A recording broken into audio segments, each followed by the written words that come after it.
नमस्कार बच्चों, कैसे हैं आप सब। आशा करती हूँ आप सभी अच्छे होंगे, स्वस्थ होंगे, खुश होंगे और अपनी पढ़ाई भी अच्छे से कर रहे होंगे। तो जैसा कि आप सभी जानते हैं, मैं हूँ आपकी हिंदी की अध्यापिका और मैं स्वागत करती हूँ आप सभी का आईसीटी वर्चुअल क्लासरूम में।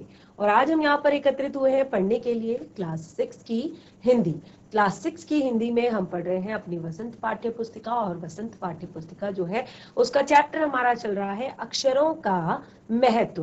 काफी कुछ सीख चुके हैं आप अभी तक इस चैप्टर में कि किस तरह से जो हमारा इतिहास है, जो हमारा प्रागैतिहासिक जो मानव था, उसने कैसे अक्षरों की खोज की, कैसे वो अक्षरों को यहाँ पर अस्तित्व में लेकर आया। और अक्षरों के बिना हमारा मुझे नहीं लगता कि इस तरह का जो आज के टाइम पे हमारे पास जितनी सारी चीजें हैं या जो भी संसाधन हम यूज कर रहे हैं या जो भी हमारी एक तरह से जिस तरह हमारी एक विकसित जो सभ्यता है, शायद इतनी ज्यादा विकसित ये सभ्यता नहीं हो सकती, नहीं हो पाती।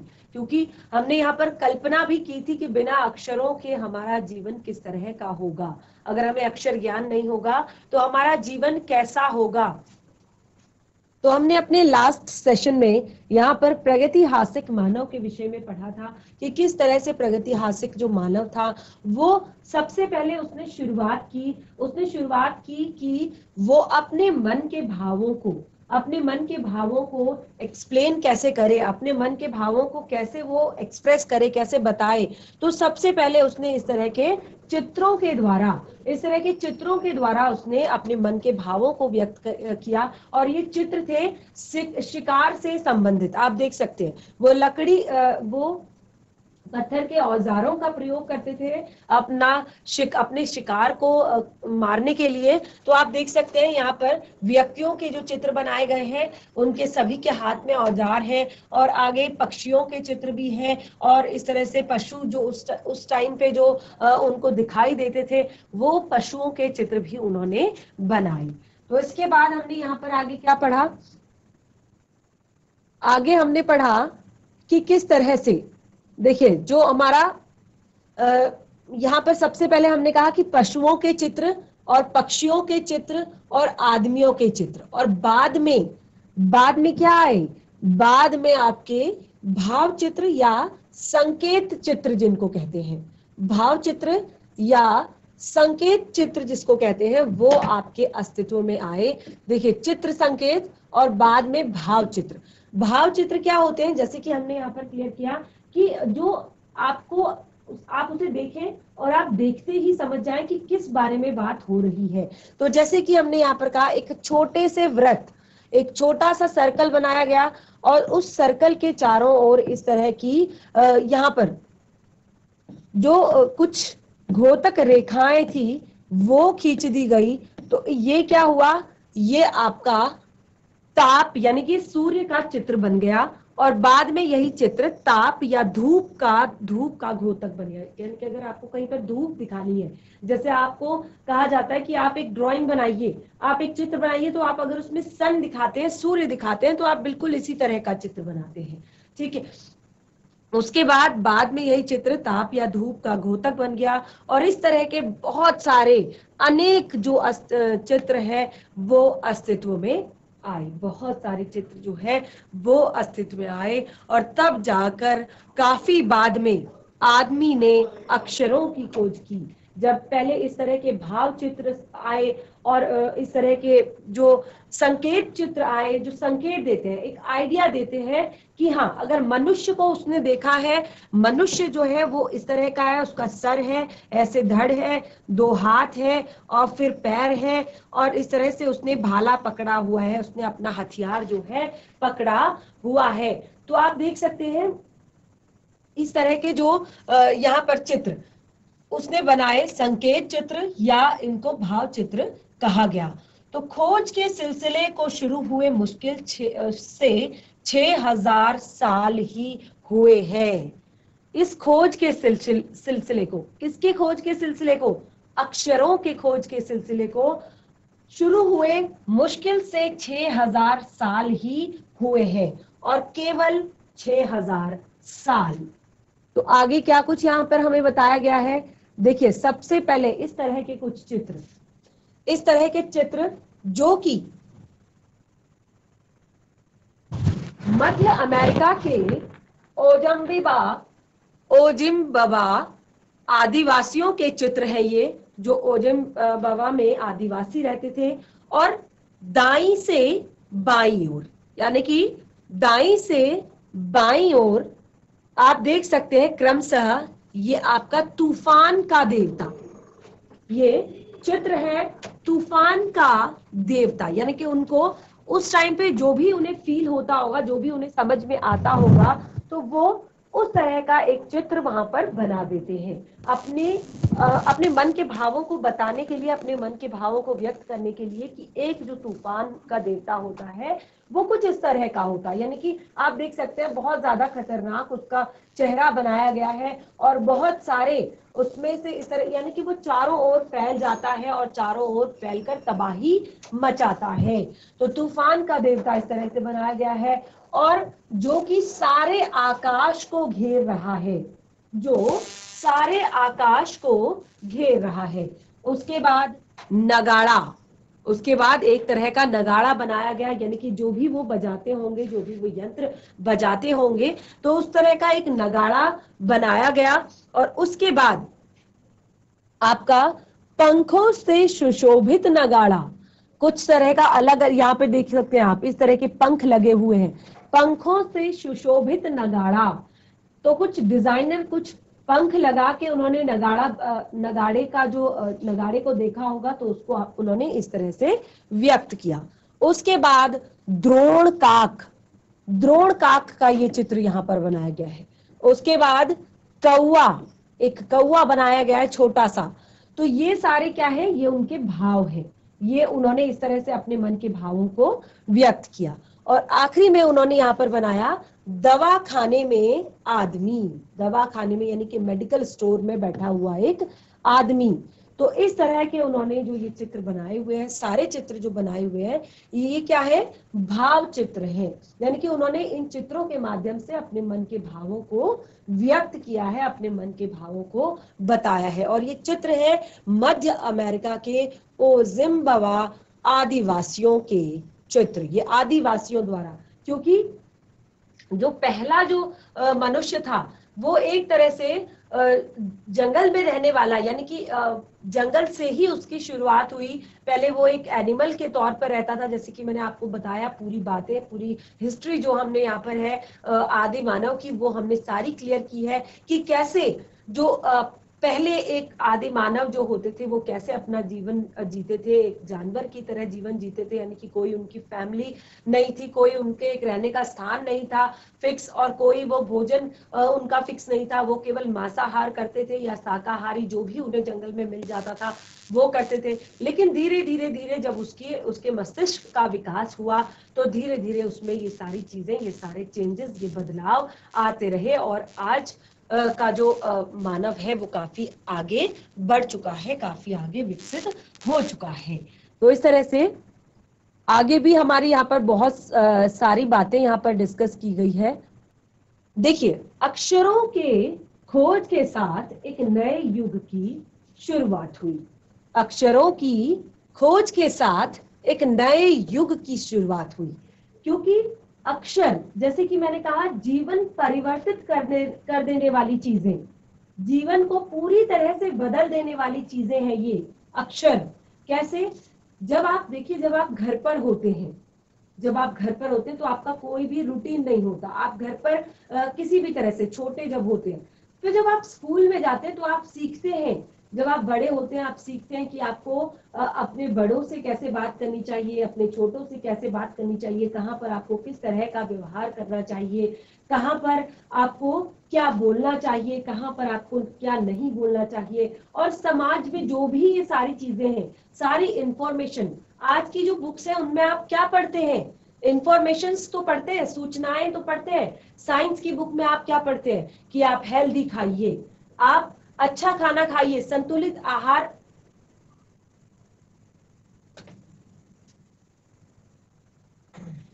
संतुलित आहार लीजिए, या फिर जो आप साइंस में और सारी चीजें पढ़ते हैं, फिर धीरे धीरे जब आपकी साइंस का सब्जेक्ट, जब आपका और ज्यादा क्लासेस जब बढ़ती जाती हैं, तो उसमें इंफॉर्मेशन और ज्यादा डिटेल में होने लगती है। आप जो भी फिर सारी चीजें आप अलग अलग पढ़ने लगते हैं। अगर आप साइंस पढ़ रहे हैं तो उसमें आप बायो, अगर आप मनुष्य के बारे में पढ़ रहे हैं, जीव जंतुओं के बारे में पढ़ रहे हैं, प्राणियों के बारे में पढ़ रहे हैं, पेड़ पौधों के बारे में पढ़ रहे हैं, तो आप बायोलॉजी।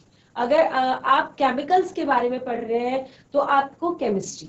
अगर आप गति या जो भी बाकी चीजें हैं उनके विषय में पढ़ रहे हैं, इलेक्ट्रिसिटी के विषय में पढ़ रहे हैं या और बाकी चीजों के बारे में पढ़ रहे हैं, तो आप पढ़ेंगे फिजिक्स को। तो इस तरह से ये क्या है, ये इंफॉर्मेशन सी तो है जो आपके लिए आपकी बुक में लिखी गई है। आपके बुक में किसी ने, जो आपके बड़े बड़े जो लेखक होते हैं, उनको ये सारी चीजें एक्सपीरियंस हुई, उन्होंने एक्सपीरियंस की, उन्होंने अपने अनुभव, जैसे कि हम साइंस में बहुत सारी खोजों के बारे में बताते हैं।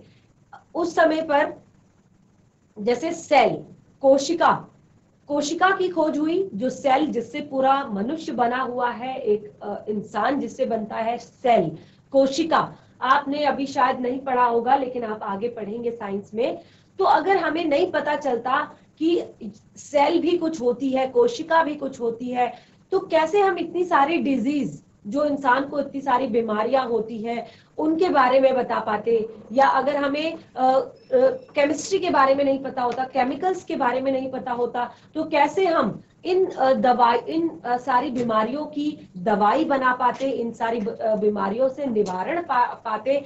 और इसी तरह से अगर हमें इलेक्ट्रिसिटी के बारे में नहीं पता होता, ठीक है, अगर किसी ने अनुभव किया था, लेकिन अगर वो अपने अनुभव को दूसरों के साथ शेयर नहीं कर पाता, दूसरों को नहीं बता पाता, एक पुस्तक के रूप में दूसरों को अपना ज्ञान नहीं बांट पाता, अक्षर ज्ञान उसको नहीं होता, तो क्या आप आज इलेक्ट्रिसिटी के इतने सारे जो यूजेस हैं उनको कर पाते? तो कहाँ होती आज हमारी जो सभ्यता है बिना अक्षर ज्ञान के?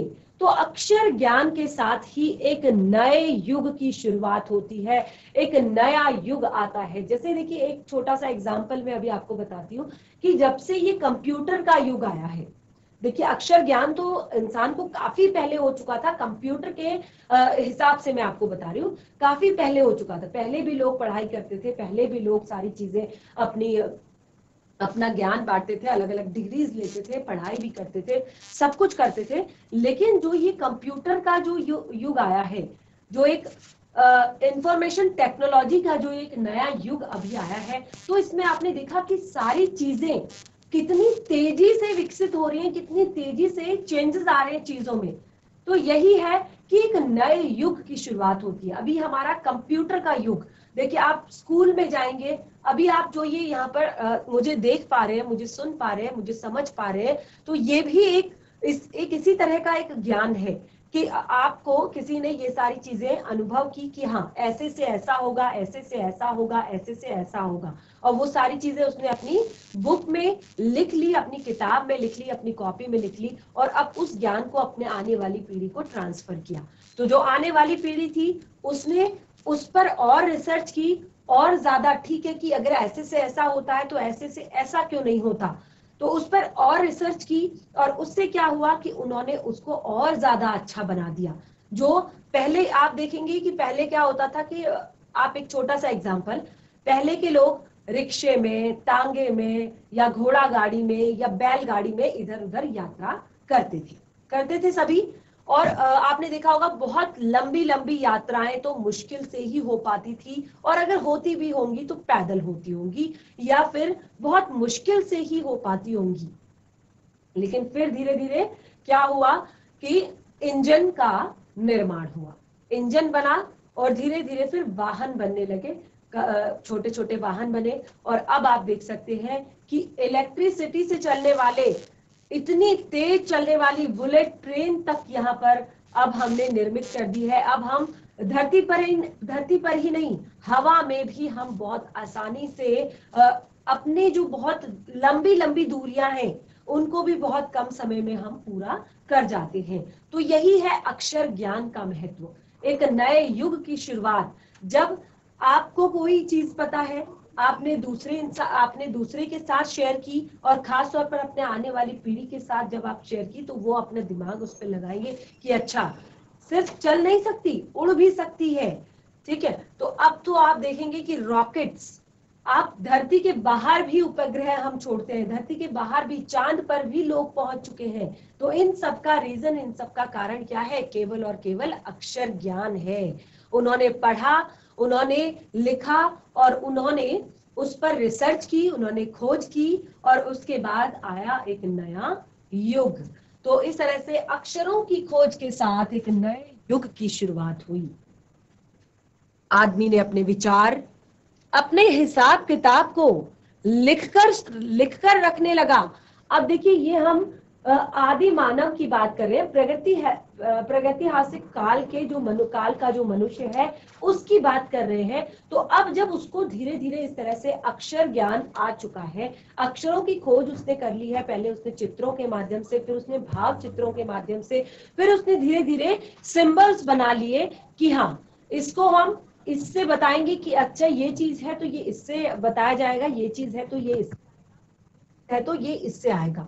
तो इस तरह से अक्षरों की उसने अपनी खोज कर ली। और उसके बाद जो आदमी है, अब पहले उसको कोई हिसाब किताब नहीं था, वो कितना कैसे वो अपने जीवन को व्यतीत करेगा, यानी कि कोई भी अनुशासन उसके पास नहीं था, कोई भी उसके जीवन में कोई अनुशासन नहीं था। लेकिन अब वो अपने सारे हिसाब किताब, सारी जो भी अच्छी बुरी चीजें हैं, उसका हिसाब किताब सब कुछ अब वो लिख कर रखने लगा। और खास तौर पर वो अपने विचारों को, जैसे कि मैंने कहा, ये सारी चीजें किससे है रिलेटेड? ये सारी चीजें हैं अनुभव और विचारों से, अनुभवों से और विचारों से। जब उसको कोई अच्छा अनुभव आया तो उसने उस अच्छे अनुभव को लिख दिया और अपनी आने वाली पीढ़ी को ट्रांसफर किया। तो जब उसकी आने वाली पीढ़ी ने भी सेम अनुभव किया तो उसने मैच किया, अच्छा तो ये चेंजेस होते हैं, ऐसे भी होता है। और ये धीरे धीरे इस तरह से हमारी सभ्यता जो है विकसित होती गई। तो आदमी ने अब अपने विचारों को, अपने हिसाब किताब को वो अब लिख कर रखने लगा। और तब से ही मानव सभ्य कहलाने लगा। देखिए, आप जब स्कूल जाते हैं, स्कूल में प्रॉपर अनुशासन होता है। आप स्कूल आते हैं, आप अपने क्लासरूम में अपना बैग रखते हैं, प्रॉपर पंक्ति बनाकर चलते हैं, और आप प्रेयर करते हैं, पंक्ति बनाकर वापस क्लास में आते हैं। आपका प्रॉपर डिसिप्लिन होता है कि जो आपका फर्स्ट लेक्चर होगा, सेकंड लेक्चर होगा, थर्ड लेक्चर होगा, उसमें प्रॉपर आपकी बेल बजेगी, आपके टीचर्स चेंज होंगे, फिर आपको ब्रेक मिलेगा, थोड़ी देर में आप टिफिन खा सकते हैं, अपने लिए फ्रूट्स खा सकते हैं, उसके बाद फिर आपकी क्लासेस होंगी प्रॉपर, उसके बाद फिर आपका लास्ट में जब छुट्टी होगी तो आपका राष्ट्र गीत होगा, फिर आपकी छुट्टी हो जाएगी। तो ये एक अनुशासन, जब तक जीवन में अनुशासन नहीं होगा हम सभ्य नहीं कहलाएंगे। इंसान होने का जो एक सभ्य इंसान होने का प्रूफ ही यही है कि वो व्यक्ति अनुशासित है। जो व्यक्ति अनुशासित है वो सभ्य है, वो अपने सारे कामों को अपने अनुशासन में करता है, उसको पता है क्या करना है, क्या नहीं करना है, क्या चीजें किस टाइम पर करनी है, किस टाइम पर नहीं करनी है। देखिए, सबसे बड़े अनुशासन की बात मैं अगर आपको बताती हूँ कि आप सुबह स्कूल के लिए जब रेडी होते हैं, जब आपको स्कूल जाना होता है तो आप सुबह जल्दी उठते हैं, ब्रश करते हैं, नहाते हैं, और जब आपको, अगर आप स्कूल ना जाएं तो आप घर पर पड़े रहें तो आपके उठने का कोई टाइम नहीं होगा, ना ब्रश करने का कोई टाइम होगा, ना ब्रेकफास्ट करने का टाइम होगा।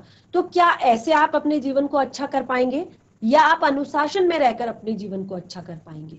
तो आप सभ्य, अनुशासित, एक अच्छा व्यक्ति, एक अच्छा इंसान जब कहलाएंगे जब आपकी सारी चीजें अनुशासित होंगी, जब आप हर एक चीज का हिसाब किताब लिखेंगे, हर एक चीज को समझेंगे कि हाँ, ये मेरी पढ़ाई का टाइम है, ये मेरे खेलने का टाइम है, ये मेरे सोने का टाइम है, ये मेरे उठने का टाइम है, या समाज से जुड़ी हुई चीजें कि मुझे बाहर कहाँ पर किस तरह का व्यवहार करना है, कहाँ किससे कैसे बात करनी है, कहाँ पर किससे कैसे बात नहीं करनी है, कैसे अपने सार्वजनिक संसाधनों का यूज करना है, कैसे अपनी जो देश की संपदा है उसको बचाना है, अपने घर की चीजों को कैसे संभाल के रखना है, अपनी चीजों को कैसे संभाल के रखना है, ये सारी बातें इसी के अंदर आ जाती है। और जब इंसान ने लिखना शुरू किया, ठीक है, जब इंसान ने लिखना शुरू किया तभी से प्रारंभ हुआ इतिहास। क्योंकि उससे पहले के इतिहास को कैसे हम जानेंगे, क्योंकि कुछ लिखा हुआ ही नहीं है। उससे पहले के इतिहास को हम नहीं जान सकते क्योंकि हमें कुछ रिटन में नहीं पता, हमें नहीं पता कि क्या हुआ था, ठीक है। किसी भी कौम या देश का इतिहास तब शुरू होता है जब से आदमी के लिखे हुए लेख मिलने लगते हैं। किसी भी देश का इतिहास, किसी भी कौम यानी कि सभ्यता का इतिहास तब शुरू होता है जब उसके विषय में हमें लेख मिलने शुरू होते हैं कि हाँ, जब हमें लेख मिलेंगे तो उसके बाद हम उन लेखों को मैच करेंगे। अच्छा, तो ये इस समय का है, ये इस समय का है और ये इस समय का है। तो जब हम मैच करेंगे हम देखेंगे जहां पर उसके लेखों में आपको विकास दिखाई दे रहा है, जहां से आपको उसके लेखों में विकास दिखाई दे रहा है कि पहले इस तरह का था, फिर इस तरह का हुआ, फिर इस तरह से ये सिचुएशन हुई, फिर ये हुआ, फिर ये हुआ, फिर ये हुआ, तो हम देखेंगे कि जो शुरुआत का जो समय है हम उसे क्या कहेंगे, इतिहास कहेंगे। जैसे कि आप अपने देश के इतिहास को देखिए कि हमारे देश में अगर हमें अक्षर ज्ञान ना होता, अगर हम लिखना पढ़ना नहीं सीख पाते, अगर हम अक्षरों के विषय में नहीं जानते, तो क्या हम अपने इतिहास को जान पाते कि कैसे हमारे देश पर ब्रिटिशों का आक्रमण हुआ, कैसे बहुत सारे राजाओं ने और उससे पहले भी बहुत सारे राजा हमारे देश पर राज करते थे, कैसा हमारा देश चलता था। और देखिए इसका सबसे बड़ा एग्जाम्पल हमारे देश के लिए जो हम अपने ग्रंथ, वेद, पुराण, उपनिषद जो हम पढ़ते हैं, रामचरितमानस, महाभारत, ये कथा हमें कैसे पता चली, ये सारी कथाएं हम कैसे आज नॉर्मली सुनते हैं, पढ़ते हैं, टीवी सीरियल्स में देखते हैं, ये सारी चीजें कैसे संभव हो पाई, केवल और केवल अक्षरों के कारण। देखिए उसकी भाषा अलग हो सकती है, भाषा से की यहाँ पर बात नहीं हो रही है, लैंग्वेज की यहाँ पर बात नहीं हो रही है, यहाँ पर केवल अक्षर ज्ञान की बात हो रही है, ठीक है। तो जब से इतिहास की शुरुआत हमारी तब से होती है जब से आदमी के लिखे हुए लेख मिलने लगते हैं, ठीक है। तो हम भगवान राम, जो अयोध्या है उसको हम भगवान राम की जन्मभूमि कहते हैं। इसी तरह से जो मथुरा वृंदावन है हम श्री कृष्ण की जन्मभूमि उसको कहते हैं। और बहुत सारी चीजें जो हम आज हमारे आस्था के केंद्र भी हैं और एक इतिहास भी हम उसको कह सकते हैं। तो इस तरह से ये सारी चीजें संभव हो पाई हमें हमारे अक्षर ज्ञान के कारण, वरना हमें कैसे पता होता कि भगवान राम जो है वो पुरुषोत्तम राम थे। श्री कृष्ण की लीलाओं के विषय में हमें कैसे पता होता, या कैसे हम वीर शिवाजी को जानते, या कैसे हम और भी जो बड़े बड़े हमारे राजा हुए हमारे देश पर में उनको हम जानते, राजा महाराजाओं को जानते। तो जब भी किसी भी देश के, किसी भी कौम के लिखे हुए दस्तावेज मिलने लगते हैं, लिखे हुए जो लेख मिलने लगते हैं, उन्हीं से शुरू होता है इतिहास। इस प्रकार इतिहास को शुरू हुए मुश्किल से 6000 साल ही हुए हैं, क्योंकि जब से हमें अक्षर ज्ञान प्राप्त हुआ तभी से हमें इतिहास का भी ज्ञान हुआ।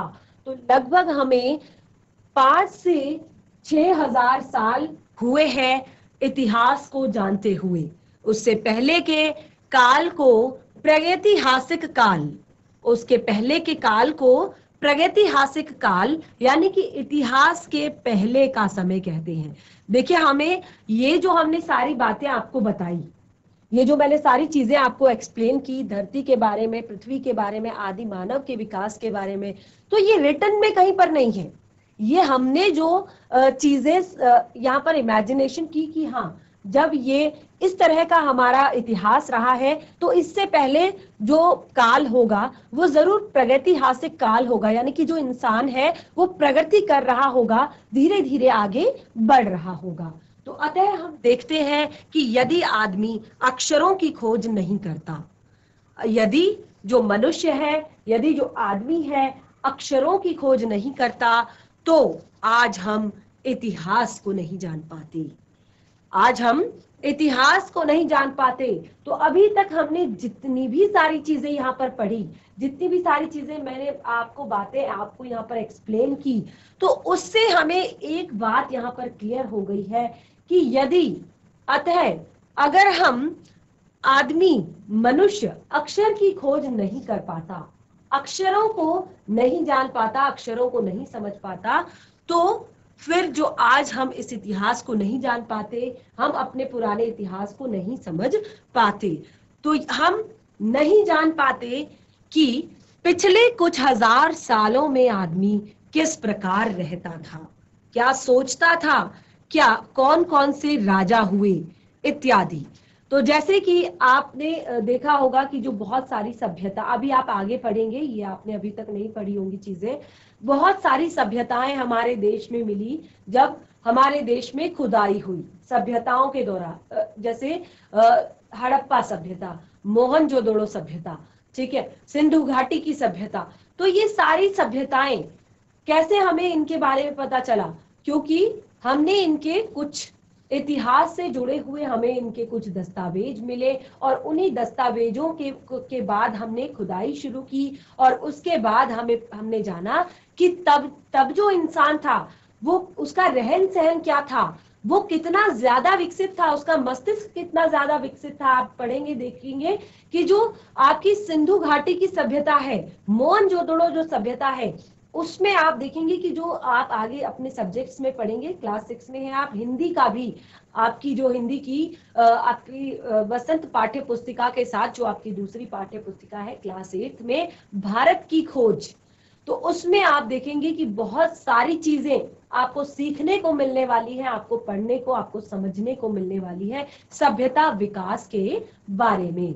तो जब इस तरह के दस्तावेज हमें प्राप्त हुए, तो उन दस्तावेजों के कारण हमने खुदाई शुरू की, और उस टाइम पे खुदाई में जो भी हमें अवशेष मिले, जो भी हमें उस समय के बचे हुए कुछ, चाहे तो वो आभूषण हो, चाहे लोगों के रहन सहन का तरीका हो, चाहे उनके घरों की निशानियां हो, या उनके द्वारा यूज किए जाने वाले सामान की निशानी हो, तो उससे हमें पता चलता है कि उस समय का इंसान, उस समय का जो मनुष्य था, वो कितना ज्यादा विकसित था और कितने ज्यादा उसका मस्तिष्क का विकास तब तक हो चुका था। तो ये सारी चीजें हमें पता चलती हैं, ये सारी चीजें हमारे लिए पॉसिबल है अक्षरों के ज्ञान के कारण। तो अब तो आपको क्लियर हो गया होगा कि पढ़ाई कितनी ज्यादा इंपॉर्टेंट है ना। अक्षर ज्ञान होना, पढ़ाई का करना कितना ज्यादा महत्वपूर्ण है। आप घर पर, आपकी मम्मा आपको हर बार कहती पढ़ लो पढ़ लो पढ़ लो, आपको लगता है अरे मम्मा का तो काम ही है कि वो पढ़ लो पढ़ लो पढ़ लो कहती है बस, है ना। लेकिन मम्मा इसीलिए नहीं कहती, मम्मा इसलिए कहती है कि ताकि आप भी कुछ करो, आप भी एक इतिहास लिखो, आप भी कुछ अच्छा करो अपने जीवन में, आप भी कुछ इंफॉर्मेशन लो, कुछ इंफॉर्मेशन लोगों को दो, जानकारी दो, जानकारी लो। पढ़ने का अर्थ ये नहीं कि आप स्कूल आए और आपने चैप्टर रीड किया और क्वेश्चन आंसर लिख लिए और बस एग्जाम में पास हो गए, अरे वाह 6th क्लास पास हो गए, अब तो 7th में चले गए, 7th क्लास पास कर लिया, 8th में चले गए, 8th क्लास, बस पढ़ाई चल रही है, पढ़ाई हो रही है। पढ़ाई का अर्थ होता है, पढ़ने का अर्थ होता है आप कितना सोच रहे हैं, कितना समझ रहे हैं उसको, आप कितना ज्यादा आत्मसात कर रहे हैं, कितना सीख रहे हैं। आपने आज क्या नया सीखा, आपको आज नया क्या समझ में आया, वो पढ़ाई है।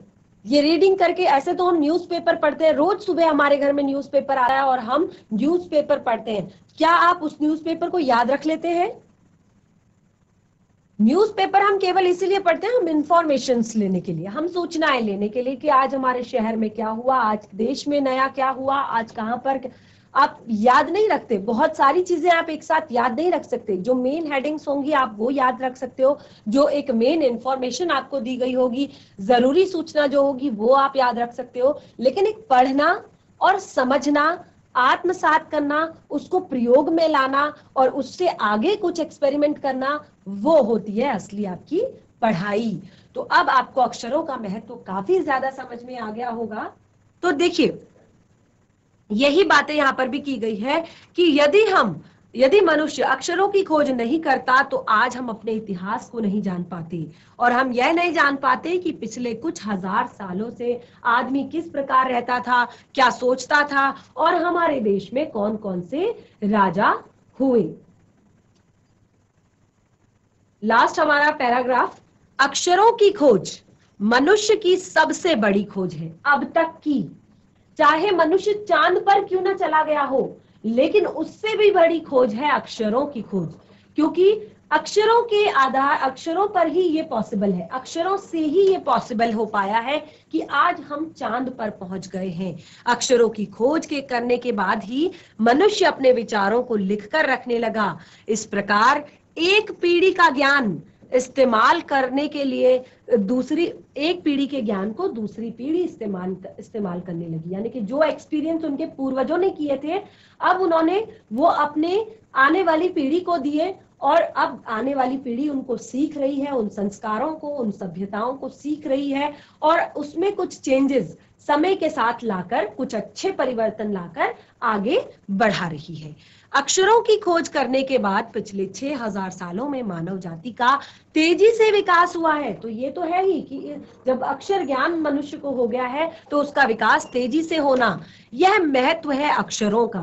क्लियर हो गया अक्षरों का महत्व और उनसे बनी हुई लिपियों का। अतः हमें सबको अक्षरों की कहानी मालूम होनी चाहिए। देखिए क्लास 6 में ही क्यों अक्षरों की कहानी दे दी, क्योंकि हमें अक्षरों की कहानी, अक्षरों का महत्व पता होना चाहिए, वरना हम बिल्कुल भी खाली है। आज जिन अक्षरों को हम पढ़ते हैं, लिखते हैं, वे कब बने, कहाँ बने और किसने बनाए, ये सब जानना जरूरी है, ये सब कुछ जानना जरूरी है। तो इस तरह से हमारा ये चैप्टर अक्षरों का महत्व कंप्लीट हो चुका है। ये बहुत अच्छी कहानी के रूप में लिखी गई, यहाँ पर एक लिखा गया जो चैप्टर है गुणाकर मूल्य जी द्वारा, ये हमारा कंप्लीट होता है, और मुझे लगता है कि आप लोगों ने काफी कुछ अच्छा इस पाठ से सीखा है। तो हमारा समय आज का यहीं पर समाप्त होता है। आप चैप्टर को घर पर एक बार फिर से रिवाइज कीजिए। हम मिलेंगे अपने नेक्स्ट सेशन में एक नए पाठ के साथ। तब तक के लिए धन्यवाद। आपका दिन शुभ हो।